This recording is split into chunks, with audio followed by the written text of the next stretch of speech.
Hello students, आप सब ठीक है ना। ठीक रहिए, सुरक्षित रहिए, जहां हैं सुरक्षित रहिए। लास्ट क्लास के वीडियो में मैं आप लोगों को डिमोस्ट्रेटिव प्रोनाउन बताया था। शायद आप लोग बारीकी से समझे भी होंगे। आज हम आप लोगों को इम्फैथिक प्रोनाउन बताने जा रहा हूं। सबसे पहले जानना है इम्फैथिक प्रोनाउन के बारे में कि इम्फैथिक प्रोनाउन क्या होता है। इम्फैथिक प्रोनाउन हम जानते हैं कि इम्फैथिक प्रोनाउन का हिंदी मीनिंग होता है दबाववाचक सर्वनाम। जानना है डेफिनेशन इम्फैथिक प्रोनाउन क्या है ना। हम कहेंगे कि a word that is used at the place of noun that emphasizes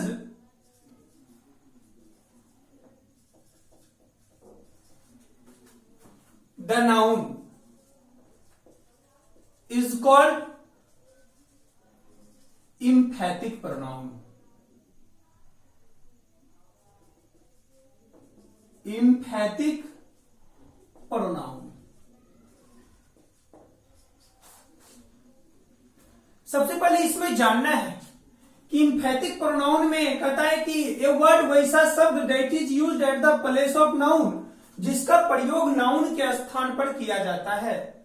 that emphasises the noun, जो नाउन को एक प्रकार का दबाव का काम करवाता हो, है ना, उसे हम इम्फैथिक प्रोनाउन कहते हैं। और इसके अंतर्गत आपको पढ़ना पड़ेगा माई सेल्फ, हिमसेल्फ,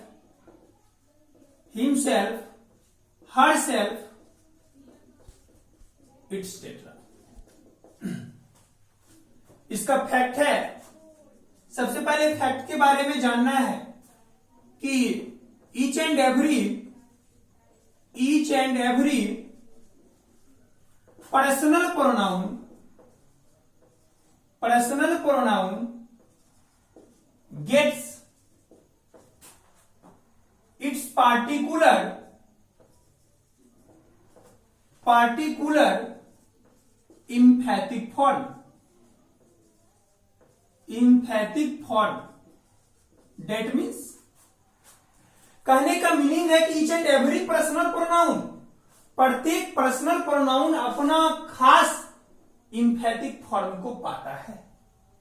अगर आपको आई है तो इसका इम्फैथिक होगा माई सेल्फ, यू है तो योर सेल्फ, ही है तो हिमसेल्फ, सी है तो हर सेल्फ, इट है तो इट सेल्फ, दे है तो देम सेल्फ, इट्सेट्रा। यानी each and every personal pronoun gets particular emphatic form. थोड़ा गौर से समझेंगे, आपको ऐसा लगेगा कि रिफ्लेक्सिव प्रोनाउन और इम्फैथिक प्रोनाउन मिलता जुलता है, लेकिन थोड़ा सा अंतर है, इसमें गौर से देखना है। सेकंड है इसका कि इट कम्स, यह आता है। कहां आता है? इट कम्स, यह आता है। It comes just after the subject, यह सब्जेक्ट के जस्ट बाद आता है। और ब्रैकेट में ये जानिए कि बिफोर द वर्ब, यानी वर्ब के पहले आ जाता है। और कहता है कि the Hindi meaning of its, और इसका हिंदी मीनिंग होता है वही सेम, स्वयं, खुद, स्वतः, अपने आप। लेकिन अंतर इतना ही है। अब यहां एक सवाल क्रिएट हो रहा है कि रिफ्लेक्सिव और इम्फैथिक में अंतर क्या है? यही अंतर है कि रिफ्लेक्सिव प्रोनाउन में इसका प्रयोग वर्ब के जस्ट बाद आता है ना, लेकिन इसमें वर्ब के पहले आता है ना। रिफ्लेक्सिव प्रोनाउन में इसका प्रयोग ऑब्जेक्ट के स्थान पर होता है, लेकिन इसमें सब्जेक्ट के जस्ट बाद होता है ना। जैसे सच टाइप्स ऑफ एग्जाम्पल, उदाहरण के तौर पर I myself can solve this question, can solve this question, और I himself can solve this question, can solve this question. My dear student, we can see that here two types of sentence.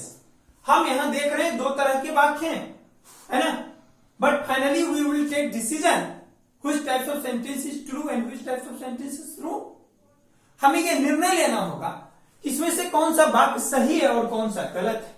तो according to rule के हिसाब से चलना है। तो मैंने बताया कि each and every personal pronoun gets particular reflexive form.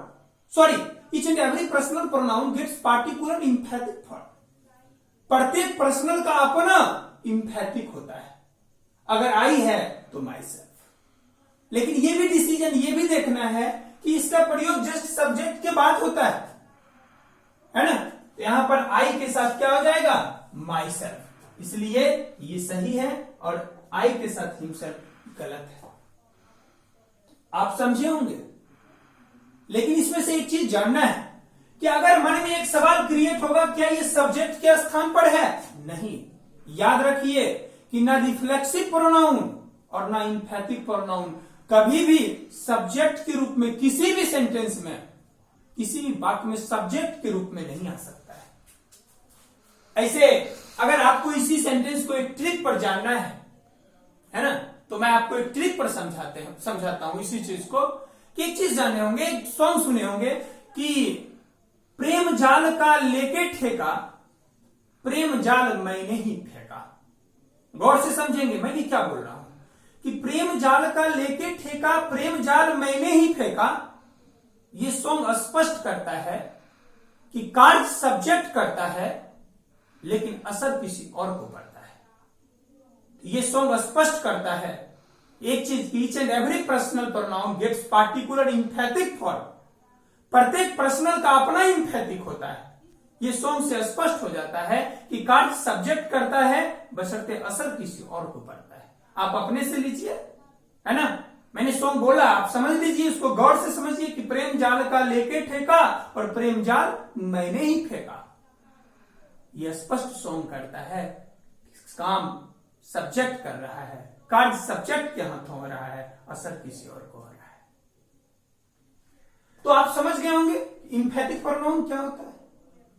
इसके जस्ट बाद आपको पढ़ना होगा। आपने पहले इस सॉन्ग को लिख लेंगे कि प्रेम जाल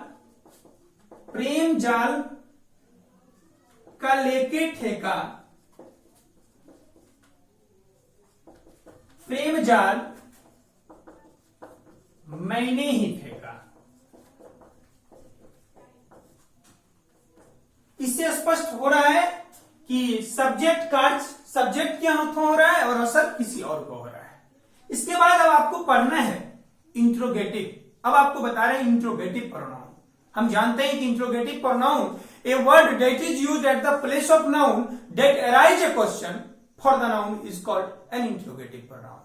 इसमें आपको पढ़ना पड़ेगा हु, व्हाट, हु, है ना, हुम एटसेट्रा। तो हम डिस्कस करते हैं इस पर। Interrogative pronoun, interrogative pronoun. सबसे पहले यहां जानना है कि इंट्रोगेटिव प्रोनाउन किसको कहते हैं, है ना। इसको हम कहेंगे कि a word that is used at the place of noun that arise a question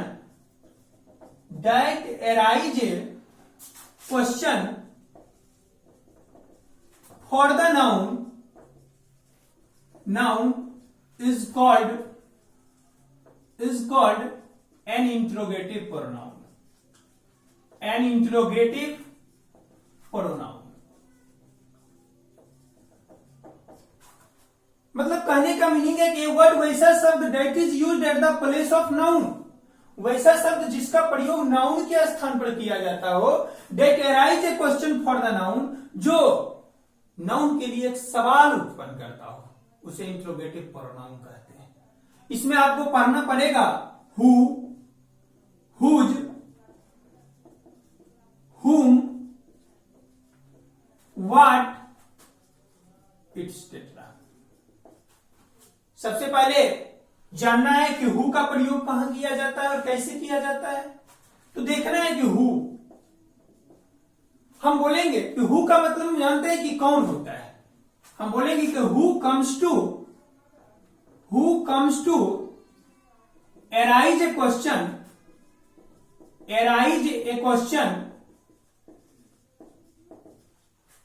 for human beings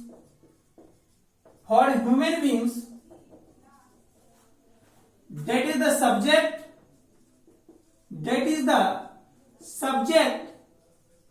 in the sentence या in a sentence। कहता है who comes to arise a question, गौर से समझेंगे interrogative pronoun.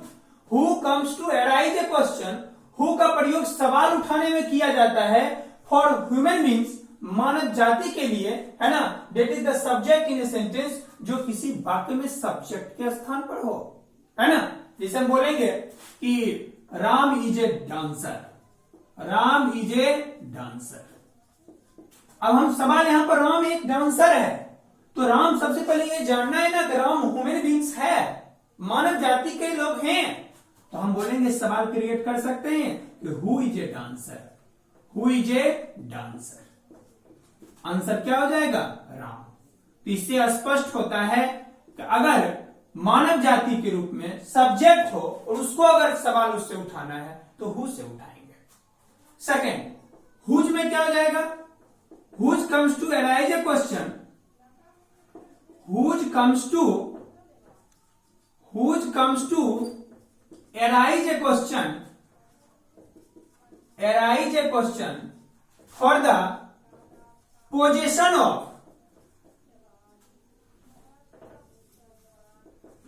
of human beings। That means which comes to arise, which का प्रयोग भी सवाल उठाने में, लेकिन for the possession of a human beings, किसी मानव जाति के अगर अधिकार को दिखाना है, पोजीशन को दिखाना है, तो वहां पर हम which का प्रयोग करेंगे। जैसे हम बोलेंगे such types of example कि Ram's brother is a dancer, Ram's brother is a dancer.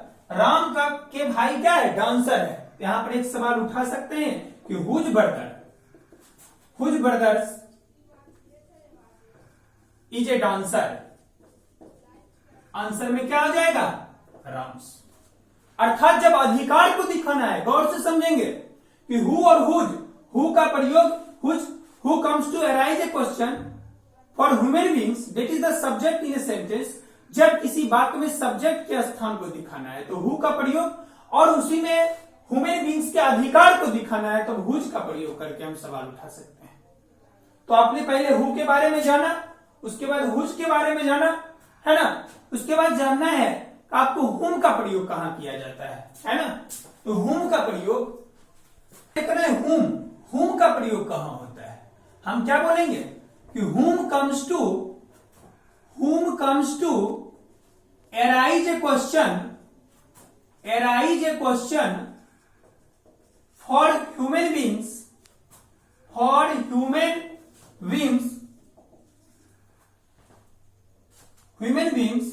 that is the object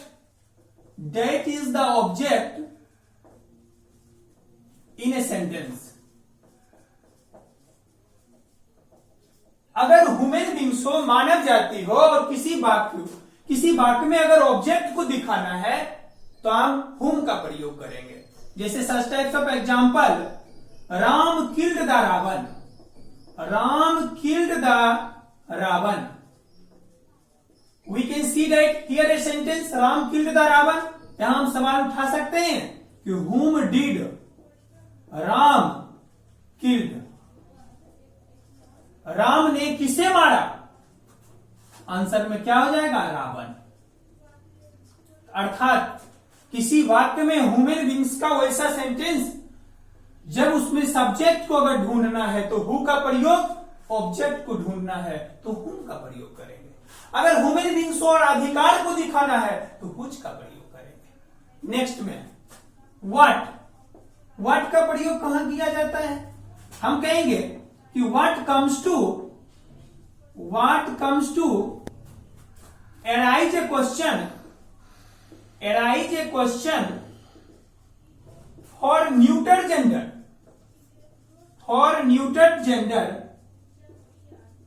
that is the subject in the sentence।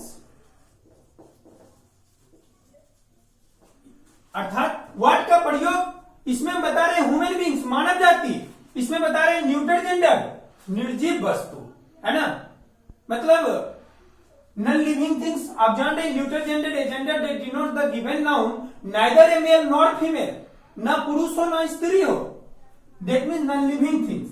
इसे सच टाइप्स ऑफ एग्जांपल बोलते हैं कि plastic is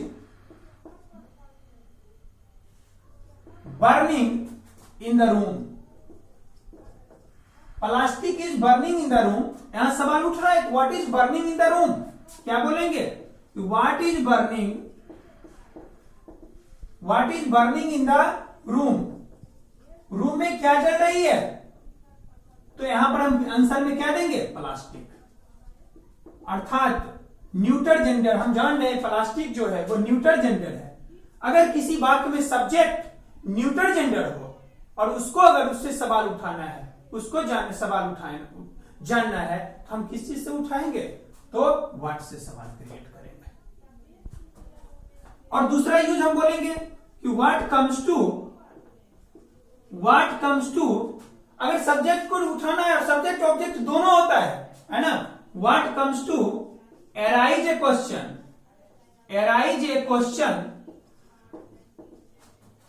for neuter gender,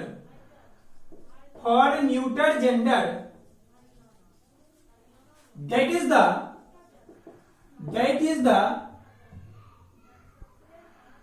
object in the sentence।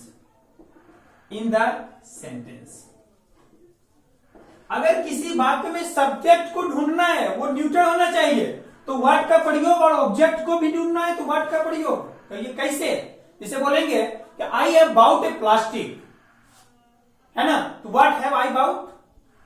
Plastic. इसे such types of example क्या बोलेंगे? आई have bought plastic, है ना। Answer सवाल क्या उठेगा अगर ऑब्जेक्ट को, यहां पर ऑब्जेक्ट के स्थान पर, तो व्हाट से व्हाट हैव आई बाउट, है ना, तो आंसर में आ गया प्लास्टिक। तो मैंने व्हाट का प्रयोग क्या बताया? What comes to arise a question for neuter gender that is the subject, यानी व्हाट का प्रयोग किसी भी वाक्य में सब्जेक्ट को ढूंढने में किया जाता है लेकिन वो न्यूटर जेंडर होना चाहिए। और दूसरा ऑब्जेक्ट को भी ढूंढने में किया जाता है बशर्ते वो न्यूटर जेंडर होना चाहिए, यानी सब्जेक्ट और ऑब्जेक्ट दोनों को ढूंढने में न्यूटर जेंडर का प्रयोग होता है। एक और इसमें व्हाट का प्रयोग होता है ना, जिसे हम बोलेंगे कि व्हाट का प्रयोग किसी भी चीज में ऑक्यूपेशन में किया जाता है। जैसे हम बोलेंगे कि my father is a doctor, तो सवाल उठाते हैं ना व्हाट इज योर फादर, आपके पिताजी क्या है? तो बोलते हैं ना डॉक्टर, इंजीनियर, जो बोलना है। या जिसमें एक नाम भी अगर एराइज, जिसे नाम एराइज करने में किया जाता है, जैसे हम बोलते हैं कि मेरा नाम अगर शिवम है, बोलते हैं ना व्हाट इज योर नेम। तो नाम को पूछने में या किसी पेशा को दिखाने में, ऑक्यूपेशन को दिखाने में हम व्हाट का प्रयोग करते हैं। ठीक है, तो आज की क्लास में आपने पढ़ा इंफैटिक प्रोनाउन और interrogative pronoun. My dear student, बारीकी से अध्ययन करेंगे और बारीकी से समझेंगे, लेकिन शेयर, सब्सक्राइब और बेल आइकन बटन दबाना ना भूलें। Thank you. आज की क्लास में बस आप लोगों को इतना ही। अगले क्लास मिलते हैं नई ऊर्जा के साथ। धन्यवाद।